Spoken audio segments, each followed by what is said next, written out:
Welcome to the second episode of Buying Agents Association podcast. This is where we bring together exporters, buyers, and sourcing professionals to share insights on global trade and industry trends. Each episode highlights opportunities, challenges, and strategies that matter for the global supply chain and wider sourcing community. Let's dive into today's discussion.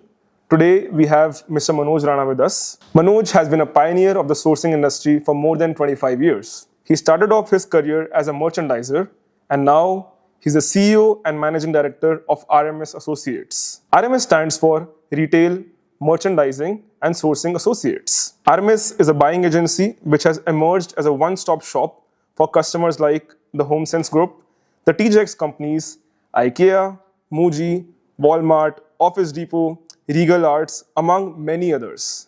They cater to categories like home decor, furniture, textile, clothing, garden, office, among others. RMS has offices in Delhi, Panipat, Hong Kong, London, and Boston, with over 600 plus vendors across India and China. And they help with sourcing goods with retail value of more than $200 million annually. He's also the founder and CEO of MH London, a direct-to-commerce furniture brand that serves customers across US and the UK. Thanks for taking out the time and welcome to the show, Manoj ji. Thank you very much and thanks for having me.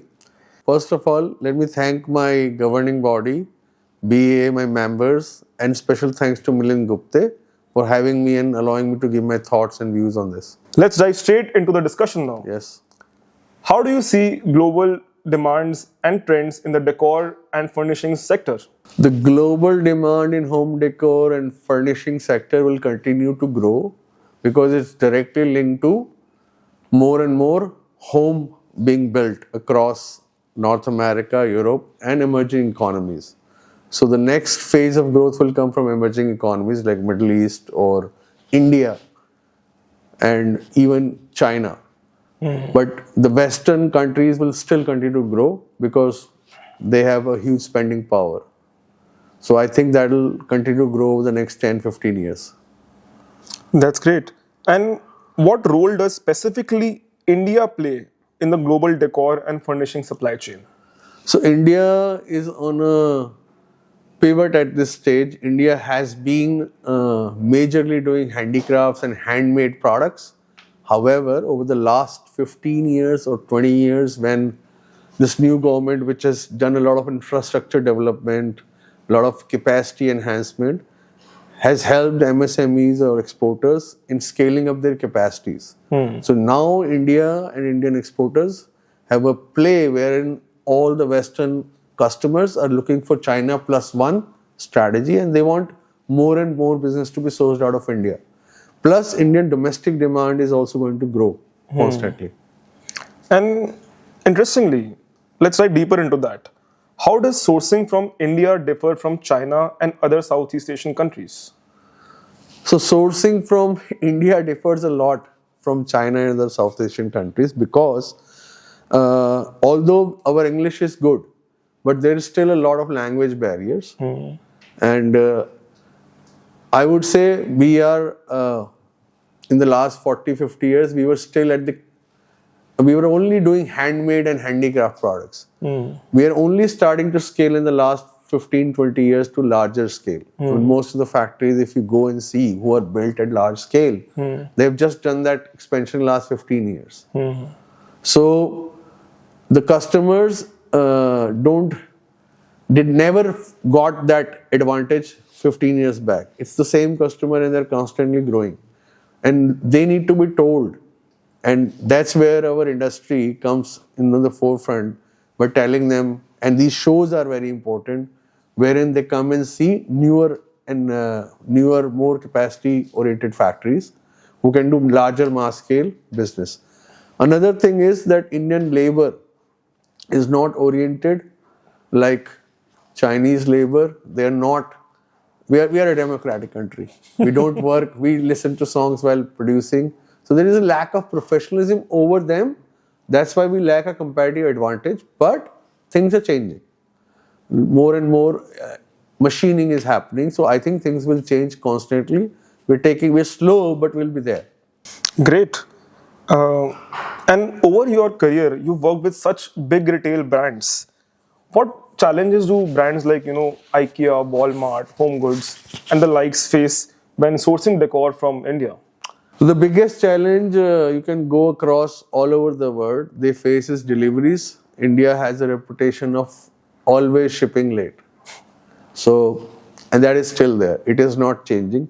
Even the largest factories still don't ship on time. So it's always over promising and not delivering enough. So that attitude has to change if we really want to grow to the Chinese level. The other thing is quality control is still lacking in a big way. Even a lot of larger factories still don't give due diligence to that. So there is a lot that needs to be changed, and partly it's linked to the attitude. I think the attitude needs to change across from the top management to the lower level, and all these MSMEs are gradually moving towards that, and that's where our role comes into play, because that's what we do. We help them achieve those efficiencies as sourcing agents. That's what our role comes into picture.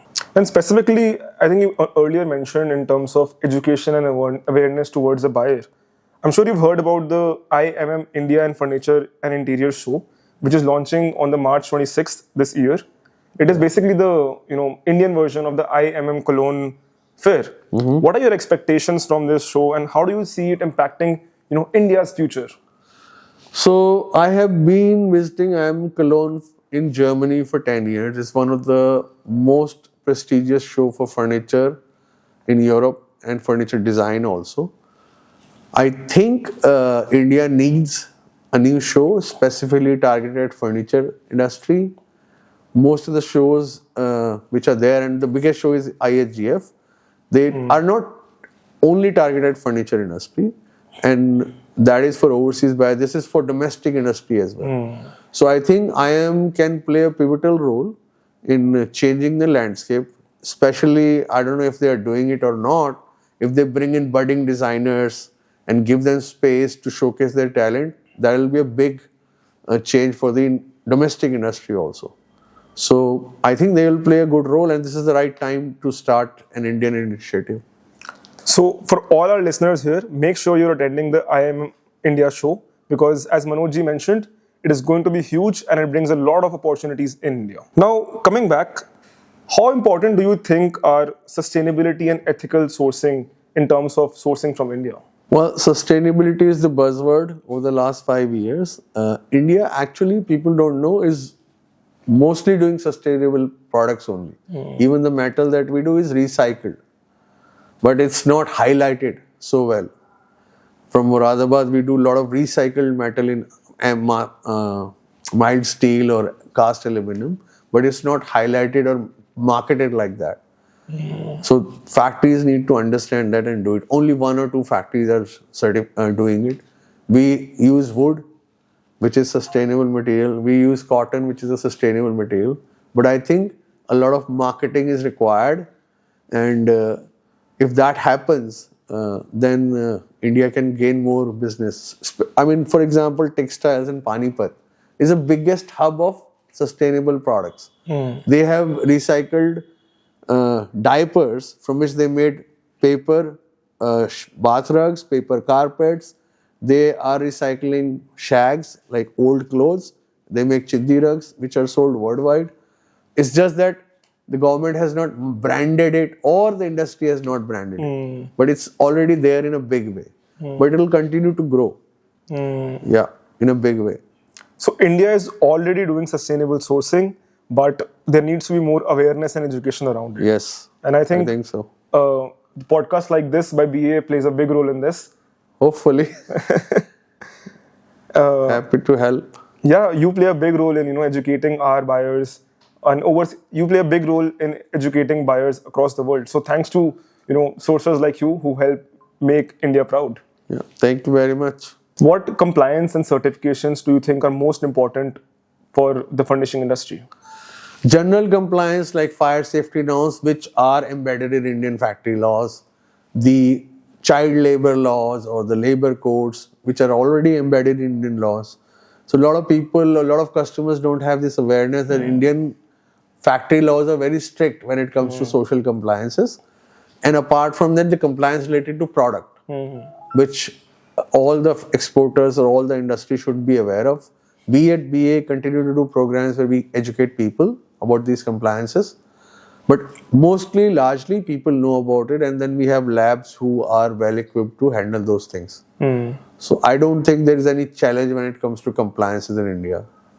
Speaking about challenges, as a sourcing agent, right, you play a very delicate role in terms of managing expectations from the buyers and from the factory side of things. Yes. So, what are some of the qualities that you expect from the factories that you deliver to the buyers? So the biggest quality the factories can deliver is staying on their commitment, whether it is for price or for delivery or for the quality.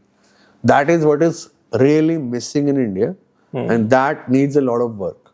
Only few people reach that level, and they really grow then.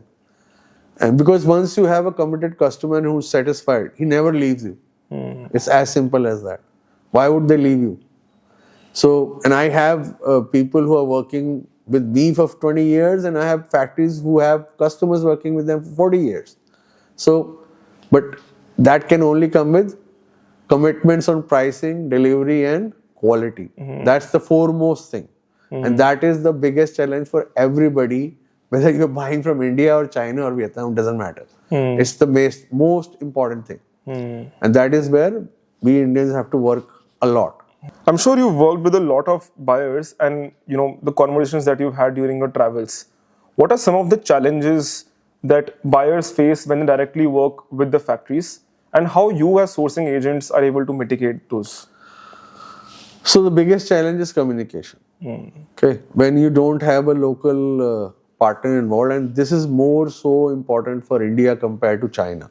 When you don't have a local partner in sourcing, you don't get your anything on time, whether it is the price quote or the photo shoot samples or the picture, you never get it on time. Because generally, most of the factories have a tendency of having more business on hand than they can actually manage. And that is the main cause of the problems. I have seen at least that in most of the cases. They don't have good enough teams, they don't invest in teams enough, and that's where they fail to grow after a certain level. So if they all work on that, and I think these shows will help them reach that level, once they will see that the growth is coming, they all can continue to grow, and India can continue to grow with that. Can we also say in a way that sourcing agent works as an extension of the factory as a team? It is an extension of both the customer and the factory. It's not just an extension of the buyer, it's an extension of the factory also. We are the marketing arm or managing arm, I would say, for the factory also. That's how we manage the business. A very delicate dance that you have to play on daily basis. Yeah. What are some of the trends that you see in global decor and furnishings unfolding in the next 5 to 10 years? Trends. Well, that's a big question. I'm not a designer, so I don't know about trends that much. I think trends keep on evolving every year. It starts from the fashion industry, and then it comes to home, and then goes to furniture. So I would not say that there is something which evolves 5 years in a row, but it's like every year.